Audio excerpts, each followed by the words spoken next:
Welcome to the Private School Leader Podcast, where private school leaders learn how to thrive and not just survive as they serve and lead their schools. I strongly believe that it is possible to have a long and happy and fulfilling career as a private school leader.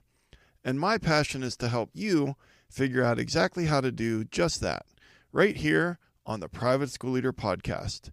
And I'm your host, Mark Minkus. So I want to give you a scenario, and then I want to see if you do the thing that 90% of school leaders do in this same scenario. So here's the situation. You're out in the school, you're doing things, you're perhaps dealing with a discipline issue, maybe you're supervising a class change, popping into a classroom, maybe there's a maintenance issue, maybe someone in the main office has a question. And so you're out and about in the school doing some things, and then you are out for a little while, half hour, whatever it might be, maybe an hour. You know how these things are. You're out and you expect to be gone for a few minutes, and you're gone much longer than that. But you come back to your office and you sit down, and you're just kind of sitting there and you're looking at your computer screen. And my question is, what do you do next? So I want you to imagine this. You're out in the school, out and about. You come back to your office. You sit down. You're staring at your computer. What do you do next? Well, about 90% of school leaders open their email inbox. And that's okay if you're in that 90%. But I want to help you see today on this episode why it's completely understandable why you would do that. It's also a lot of psychological factors that are causing you to do that, but it's also the worst thing that you can do if you want to be productive and actually get work done on your priorities instead of on everyone else's priorities. So there is a better way. And on today's episode of the Private School Leader Podcast, I'm going to do two things. Number one, I'm going to convince you that your email inbox is a chronological list of everyone else's priorities. And number two, I'm going to teach you how to engage with your email in a way that will still allow you to get your important work done. But before we get into that, I want to celebrate with you because this is the 100th episode of the Private School Leader Podcast. And I'm super excited about that. I want to say thank you to those of you that have been listening for a long time. I talked to a couple different listeners this week, got some emails and just people that have been listening for a long time. Super excited about it, and just excited to be able to serve you with 100 episodes of content that's specifically for you to try to encourage and inspire you as you lead your school. And to celebrate the 100th episode, I'm excited to tell you that I'm having a special 3-day sale on Thrive Academy. And that's going to be, if you're listening to this in real time, we're talking Tuesday, September 16th, Wednesday, September 17th, and Thursday, September 18th. And the special sale is $100 off of Thrive Academy for 3 days only, and 7 weeks of office hours instead of 6, which is what you normally get. And so I want to add to that if you're listening to this in real time, typically these podcast episodes come out on a Saturday, and I just want to make sure that if you're listening and it's not yet Tuesday the 16th and you want to jump on board, it also could be that you are interested in having your school pay for this professional development opportunity for you. And so if you just send me an email at mark.o.minkus@gmail.com and just ask for an invoice, I'll send you an invoice and give you the $100 off price and the 7 weeks of office hours instead of 6. So there's a lot of different ways that you can access this. Obviously, the privateschoolleader.com/thrive is the place where all of it happens. There's an introductory video there. There's all kinds of client testimonials, students that are in Thrive Academy, that are enjoying office hours, all the different things. And so again, I just want to remind you, we're celebrating the 100th episode of this podcast by having a special 3-day sale on Tuesday, September 16th, Wednesday, September 17th, Thursday, December 18th, 2024. The deal is $100 off the regular price and 7 weeks of office hours instead of 6. Get in the door, get in on it. theprivateschoolleader.com/thrive. And to celebrate, I also want to give you a gift, and that is a free resource that I've created called The 6 Things That Every Private School Teacher Wants from Their Leader. And this is a free guide. It's a 6-page PDF that I think can be a game changer for you. And I guarantee that if you do these 6 things, that the teachers at your school will be happy to follow you. And you can get that guide at theprivateschoolleader.com/guide. Again, that's the 6 things that every private school teacher wants from their leader. A free gift is just to say thanks for listening to the podcast. Grab that at theprivateschoolleader.com/guide. Okay. So I hit you with a quote. It's actually the title of this episode, and I've said it now twice, and I'm going to say it a third time. Your email inbox is a chronological list of everyone else's priorities. And if you think about it, the reason I say that is because it is a chronological list. It comes in order, newest to oldest on your inbox. And it's generally a list of everyone else's priorities. It's not a list of your priorities. But I also like to say that your email inbox is where productivity goes to die.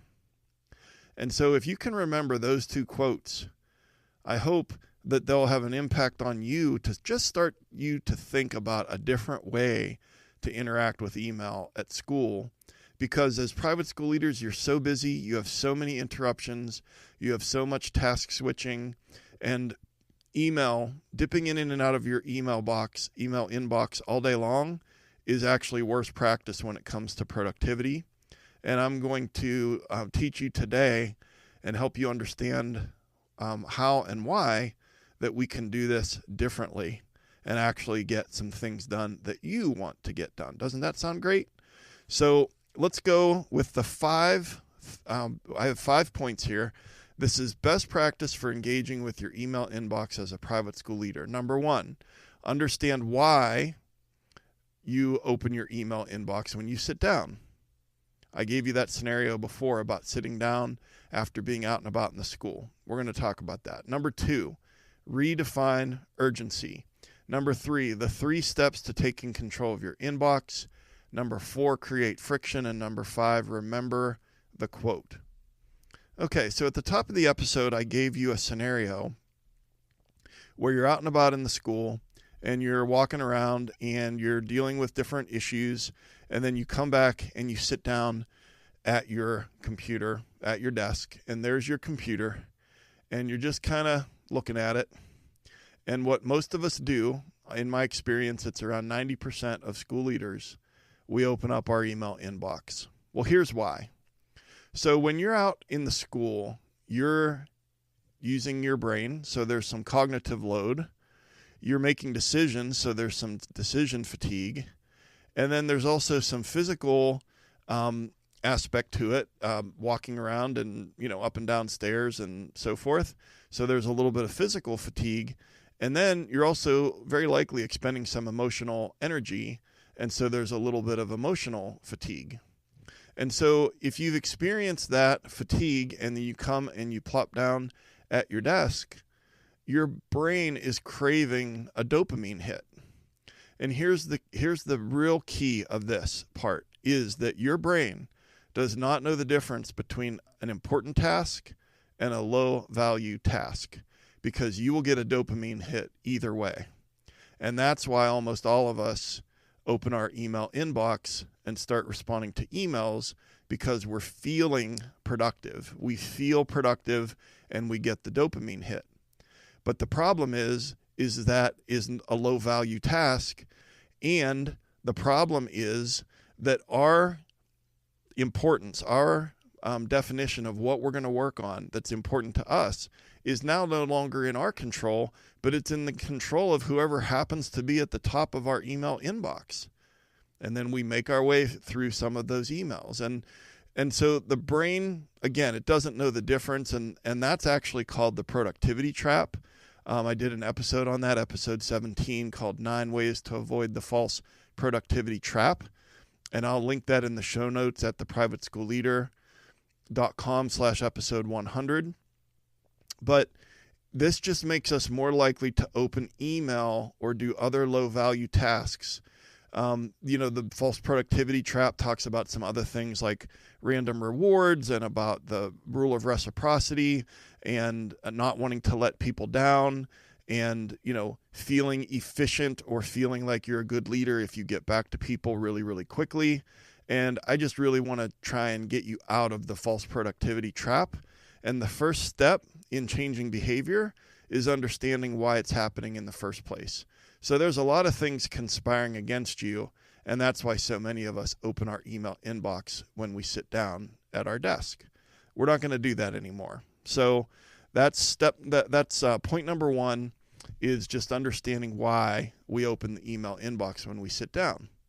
And point number 2 is to redefine urgency. So I want you to think about this for a minute. And I know most of you are multitasking, and I always strongly encourage that you listen to the podcast while you're driving to or from school or running errands or on a walk or working out. And so, this next thing that I'm going to mention might be a little bit harder because you are listening and not seeing this, but I have 4 categories on my screen with my notes here, and I've divided up, what percentage of your emails are, and then I've put them into 4 categories. And so this is just a thought exercise to help me prove my point. And so I'll put this in the show notes as well. But the 4 categories are distractions, what percent, interruptions, what percent, goals and planning, what percent, and crises, what percent. And so there's 4 different total percents that add up to 100%. So let's be honest, okay? Distractions and interruptions, we could throw in there, low value exchange of information. That's probably taking up, I'm going to guess, 80-90% of our email inbox, because things that are critical to goals and planning, yes, you might be getting an email back about something about the accreditation and the self-study, or something about that new curriculum that you're considering purchasing for math. I'm not saying those aren't in your inbox. I'm just saying that not too many of your emails are containing things about your important goals and your planning. Some of them are, but also crises. I would go so far as to say that's going to be extremely rare that someone is going to communicate a crisis to you in an email. It might be that a parent is defining something as a crisis, and that's why it is in capital letters and has exclamation points. But a true crisis, I wonder how rare it is. I think it's extremely rare that the way that you would find out about the crisis is in your email inbox. And so what I'm trying to prove to you is that the percentage of things that are distractions, interruptions, low value exchange of information is very, very high. And the percentage of emails that are about your true goals and planning and a crisis is very, very low. And so what that means is that we can actually check email less often than we do, and we're not going to be any worse off as far as running the school. And I will teach you why it's actually so much better to have set times when we're checking email instead of dipping in and out of email all day long. And so just to kind of finish off this point and to drive it home, there are so few things at your school that are in an email that are so urgent that they can't wait until the next time that you are scheduled to look at your emails. And in point number 3, I'm going to talk about the 3 steps to taking control of your inbox. And we're going to talk about having a scheduled time in the morning, a scheduled time in the afternoon, and then a scheduled time before you leave for the day. But you're going to be thinking when I get to that, and you're probably already thinking, oh my goodness, so what about this email or that email? What if it comes in between times? Listen, I want you to think, how many different ways can people reach you if something is truly urgent at your school? And let me ask you that question again. How many different ways, other than email, can people at school reach you if something is truly urgent? Okay, they could text you, they could call your cell phone, they could buzz the phone on your desk if you have a phone with an internal intercom, which most of us do. They could get you on the walkie-talkie. Most of us have walkie-talkies. They could stop by your office. There's about 5 or 6 right there, different ways that immediately someone could get in touch with you. And if you really stop to think about it, if it's truly urgent, they're not going to put it in an email. They're going to get you in one of those other ways. And so it's actually like an urgency and importance filter when you think about it, that right off the bat, things that are truly urgent and important are probably not going to be in your email inbox. They're going to use one of these other ways to get in touch with you. So hopefully the first 2 steps, I've convinced you that there are strong psychological reasons that have to do with your brain craving dopamine, which is why we are in and out of our email inbox all day long. And then also that I've hopefully convinced you that your definition of urgent is different than everyone else's definition of urgent most of the time. And if there's something truly urgent and timely that needs your immediate attention, they are not going to let you know that in an email. Okay. And that brings us to point number 3, which are the 3 steps to taking control of your inbox. All right, let me hit you with these. Step number 1, this is really important, and I'm going to give you a disclaimer that it's going to sound like, oh my gosh, I don't think I could do that. Hear me out. Trust me that I've been doing this for years. Trust me that I have clients that have been doing this for a long time, and that it absolutely changes the way that they lead because it builds margin into their day. Okay, you just got to trust me. 100 episodes in, you've listened to a lot of episodes. Just trust me on this one, okay? Step number 1, you're going to schedule 30 minutes in the morning, probably mid-morning, 30 minutes in the afternoon, probably after the lunch recess block all settles down and any post, recess issues are dealt with, and then 15 minutes at the end of the day to look at your email. So 30 minutes in the morning, 30 minutes in the afternoon, and 15 minutes at the end of the day to look at email. All right. Again, I can hear what you're saying. There's no way I can get through all my emails in, let's see, add it up, 30 minutes, 15 minutes. That's an hour and 15 minutes. First of all, there's no way that I can get through all my emails in an hour and 15 minutes. All right. I'll come back to that in a minute. I'm going to crush that obstacle.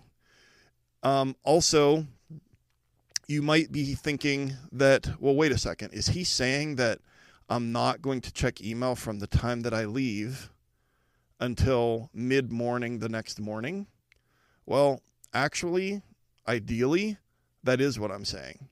But also realistically, we're not going to go from where you are, if that is dipping in and out of your email inbox all day long, checking it on your phone at home, checking it on your cell phone in bed when you wake up in the morning before you say good morning to the person that you share a bed with. We're not going to go from all in on email to being disciplined. We're going to have to not go cold turkey here. We're going to have to do it in stages. And so very likely what you're going to do is have to have a couple of other times, once in the evening, maybe once in the morning when you arrive at school, but we'll get there. But I just want you to get the broad concept, and I want you to buy into this broad concept, and then everyone listening will, at their own pace, be able to get to that broad concept. All right? 30 minutes in the morning, 30 minutes in the afternoon, 15 minutes at the end of the day. That's when you're going to look at email. And you're going to try to be very disciplined about this. And also, I want to tell you one last thing on step 1, and that is there's a lot of research on task switching. I think private school leaders do more task switching than most jobs. Probably very few jobs where there's as much task switching as there is for private school leaders. I just read a report, a research study that showed that it can take up to 23 minutes to fully engage with the task that you just switched to. And so if you're in and out of email all day long, and then you're on your way to a meeting or on your way to dealing with a student or whatever, I think for private school leaders, we're much better, and it takes us much less time to switch back and forth than 23 minutes, but it still takes time. And we want to make our time efficient and useful, and we also want to have some control over how we're using our time. Remember, the title of this episode is that your email inbox is a chronological list of everyone else's priorities. Not only are we talking about how to do it that's the best use of your time, but we're also talking about how to do it in a way that allows you to do what you want to do as far as working on important tasks instead of working on everyone else's needs and asks and tasks and the things that they're going to email you about. So that's step number one. Step number two, when you have this 30-minute block, what you're going to do is you're going to open your email inbox. You're going to go through the emails oldest to newest, unread emails oldest to newest, using the 2-minute rule. And the 2-minute rule is, as you go through emails, if you can respond to it, give an answer to the question, if you can manage that within 2 minutes or less, you do it right then. And if you can't, you mark it as unread and you move on to the next email. So you're starting with oldest, going to newest.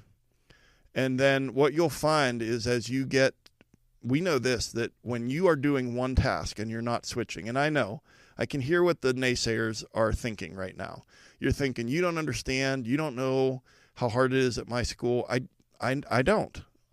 I do know what it was like to be the head of school with 400 students in the school, and I was the only administrator. And I know all about those interruptions. And at that time, was I using this method? No, I wish I had been. But I'm just saying that when you are designating time for email, and that's the only thing that you're doing, I know the interruptions will happen, but if you're working on email, you're going to be so much more efficient at getting through your emails more quickly, oldest to newest, and responding to them than if you're in and out of your email all day long. And so step number 2 is go through your emails, oldest to newest, use the 2-minute rule, mark it as unread if it takes more than 2 minutes. And then once you get to the newest email, go back to the bottom and then work on the one that's unread. Work on that one until it's handled, and then go to the next one, and then go to the next one. And this will keep your unread emails list short. It will be eliminating a lot of the emails that are just pouring into it won't eliminate the emails that are pouring in, but it will help you more efficiently deal with them. And one other thing that's kind of just like a bonus tip, you need to unsubscribe from a lot of the stuff that you're getting, okay? I get a lot of emails a day, you get a lot of emails a day, but there's a lot of stuff that we just need to be honest. And it's sort of like that deal where, I forget her name, but there's a woman who has a show on Netflix and talks about if you haven't touched the shirt or the outfit, the blouse or whatever in a year, or if you pick up an item and it doesn't bring you joy, that you get rid of it. If this is a thing that's coming into your email inbox and you just really don't engage with it hardly ever, you need to unsubscribe, because we can cut down on the total number of emails that come in to our email inbox significantly if we just pause and take a look as we go through and just start hitting unsubscribe. Okay. Step number 3, you build your self-discipline to have fidelity with these 30-minute time windows in the morning, in the afternoon, and before you leave at the end of the day. And it's going to take time, but you're going to build your self-discipline, and you're going to train everybody else. So you're going to train your teachers. You're going to train if you have an administrative assistant. If you have an administrative assistant, you need to have a conversation with that person about this new system that you're going to use. And so that person knows, so that he or she knows that they are going to, that's how you're going to interact with email. And when I say that you're going to train everyone else, I don't just mean your administrative assistant if you have one. I mean your teachers. How many times have you been walking down the hall and someone comes up to you and say, "Hey, did you see that email I sent you?" And you say, "Well, when did you send it?" And they say, "About 15 minutes ago." And so now what you say is, you don't have to say, "Well, I only check email 3 times a day." Don't say that. Just say, "You know what? I will check on that later this morning, or I will get to that this afternoon," like whatever is your next time that you're scheduled to do email, "and I'll get back to you." And let me tell you something. As a school leader, it is a completely valid answer. It is a completely reasonable expectation that there's going to be a little bit of lag time. And we're talking about a few hours at most if you're checking it 3 times a day. We've trained everybody else that they're going to expect an answer immediately from us. And then the more that we do that, the more they expect it. And so we need to adjust their expectations. And then that is also part of what I call don't feed the beast. And so what I mean by that is, let's say that, you didn't get to all of your emails and you are looking at emails in the evening, or maybe you have young children and after you put the children to bed, then you're going to check email for, 30 minutes or whatever the case might be. Well, listen, when you're doing an email at 9:30 at night, schedule friend is your best friend. Schedule send is your best friend. Don't just hit send. A, it's interrupting that person's evening. And B, the message that you're sending is that you're available 24/7. And so in Gmail, which is what I use, and I'm sure for other email platforms, they have something similar, just schedule send for 8 o'clock the next morning. And then if you continue to let people know, "Hey, I'll look at that when I'm next time I check my email, when I'm in my office," you'll find that in not too long of a time, it'll be within a few weeks, that people will stop asking that question and they'll start changing their expectations for you about how quickly you get back to them. But part of it is you, all right? Part of it is you. I know we all want to get back to people really, really fast, and somehow that shows that we're efficient leaders, but really what it shows is that the tail is wagging the dog, and we need to be working on the things we choose to work on instead of constantly, just living by how many emails we have in our email inbox. And I know all of this might sound a little foreign to you, and it might sound unbelievable. I'm telling you, I've seen it work with dozens of people. I've seen it work for me for more than 3 years. It works. Just give it a try, please. Okay, we're on to number 4. Point number 4. So number 4 is create friction. So if you buy some apples at the store and you want to eat some apples, okay. 2 scenarios. One is that the apples are in a bowl on the kitchen table. The other is that the apples are in the bag in the crisper drawer inside the refrigerator. Which apples are getting eaten? You all know the answer. It's the apples that are in the bowl, because you just walk by and absentmindedly pick up an apple and you eat it. Okay, conversely, so there's no friction there. No friction with that bowl of apples. Lots of friction with the bag of apples in the refrigerator. Halloween candy, a big bowl of Halloween candy that's, whatever is left from what you didn't give out at your front door, or maybe what your kids gathered, and it's sitting there on the kitchen table. Versus if that candy was in a cupboard where you had to get out from the pantry, a little step stool, climb up 2 steps and get that bowl out to get the candy down and then put it back up there. I can tell you right now, if you have to get the step stool out to grab that candy, you're not going to eat any of that candy because that's too much friction. But if it's sitting there on the table, you're going to be eating candy until that bowl's empty, okay? And one last thing to prove the point, and then I'll apply it to your email, is that there was a hospital in the United Kingdom over in England that did a study. They wanted to sell more water and less soda in their cafeteria. And they didn't change prices. The only thing they did was they changed the location of the displays, and they put a display of water right next to the cash register. They made it easier to reach the water at eye level. They made the soda a little bit more difficult to reach. They didn't hide it, but they made it more difficult to reach.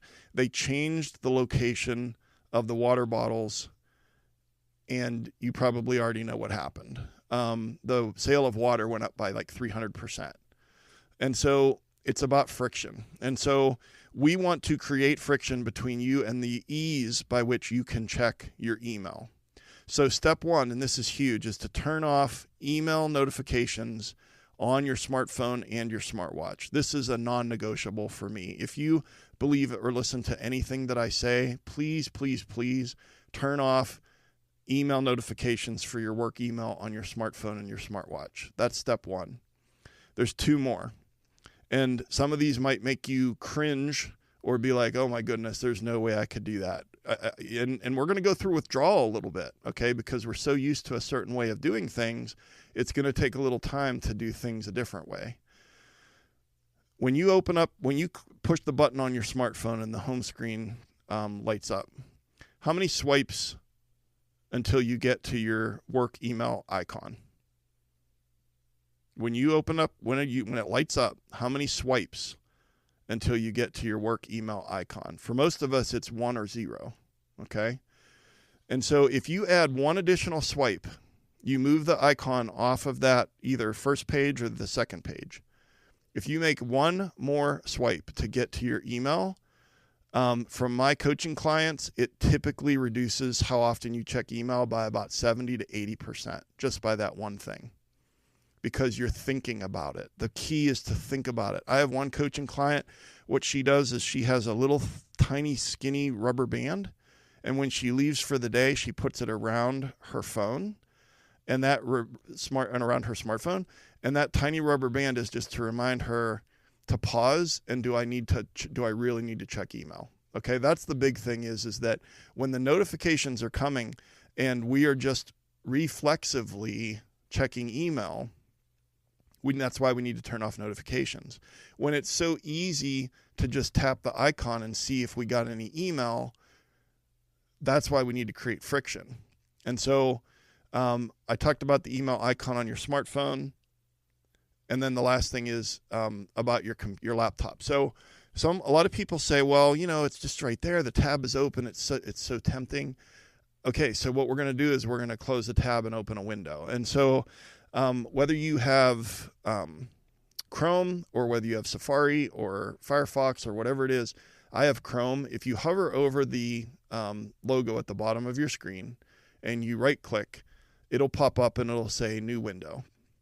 Open a new window, open your email in that window, and then go back to the screen that's almost always open on your laptop or on your desktop and close your email tab.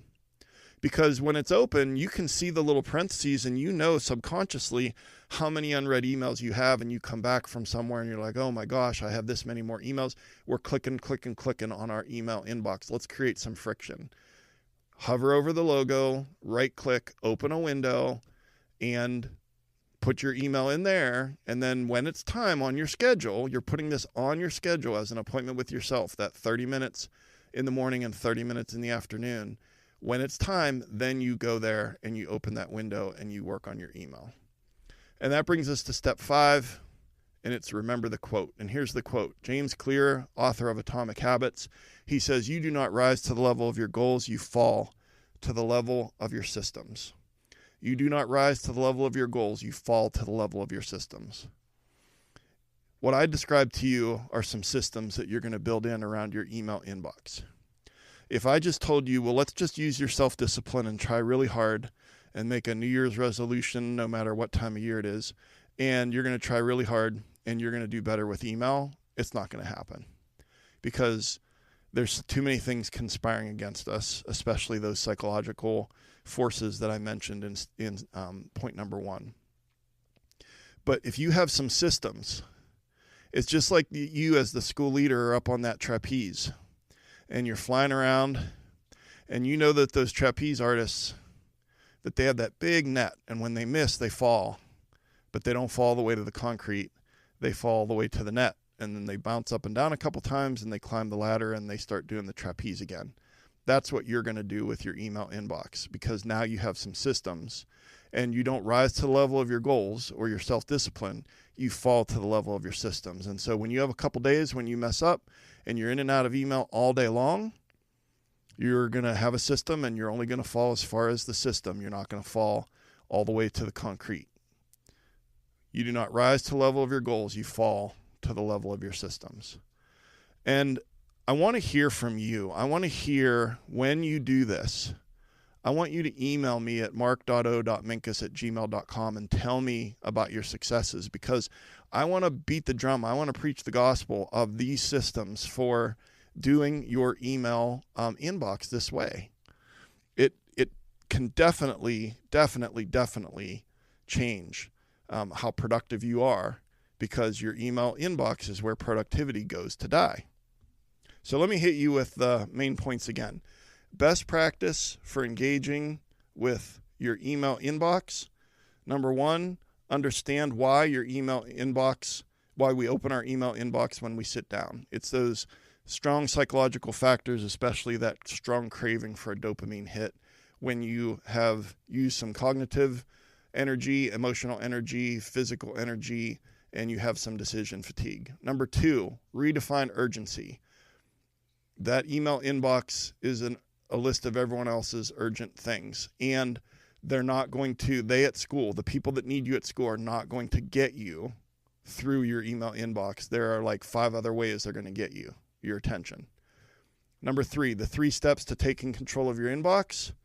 I told you that number 1 is to create schedule into your day, 30 minutes in the morning, 30 minutes in the afternoon, and 15 minutes at the end of the day. That's when you're going to work on email. Step 2, go through your emails oldest to newest using the 2-minute rule. Mark them as unread. When you get to the newest, go back to the unread ones and work through them until they're done. And then step number 3 is to build your self-discipline, train everybody else, don't feed the beast. Okay? Number 4 is to create friction, and number 5 is remember the quote about we don't rise to the level of our goals, we fall to the level of our systems. And here's the thing, you now have a system, and you're going to use that system, and it's going to make a difference, and then you're going to email me at mark.o.minkus@gmail.com. And your call to action for this episode is to create friction by turning off email notifications to your smartphone and your smartwatch. Make it more than one swipe to get to your email icon on your smartphone, and then open a window on your laptop and then close the tab that's open all day long. And then part 2 of your call to action is to schedule those 3 times a day to look at email, and then just start. And so I just gave you a system. And if you want systems that will work as a private school leader, that's what Thrive Academy is all about. Thrive Academy is everything that I've learned over 33 years of being a school leader, and with it, whether it's productivity and time management or sustainable boundaries between work and home, leadership skills, how to energize relationships, how to actually leave at a certain time at the end of the day, how to work on your goals instead of everyone else's priorities, how to feel better at the end of the day, how to leave at the end of the day with more energy and more left in the tank.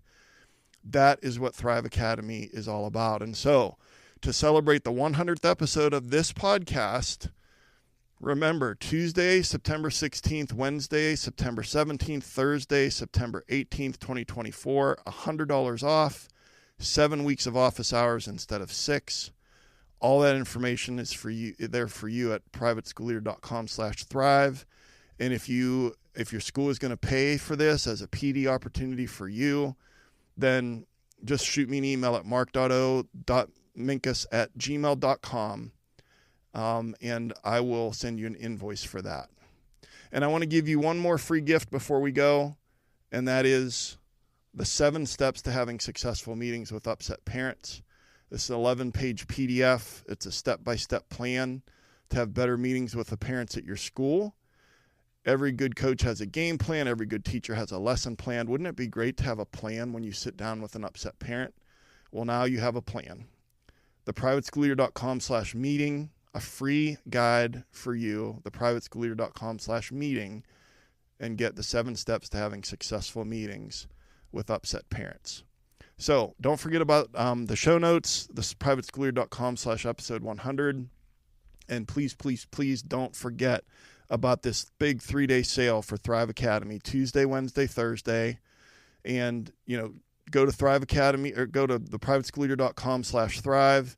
Shoot me an email if you have a question, mark.o.minkus@gmail.com. I want to get this into your hands. I want it to change your life. I want it to change the way that you lead. And I just appreciate you so much.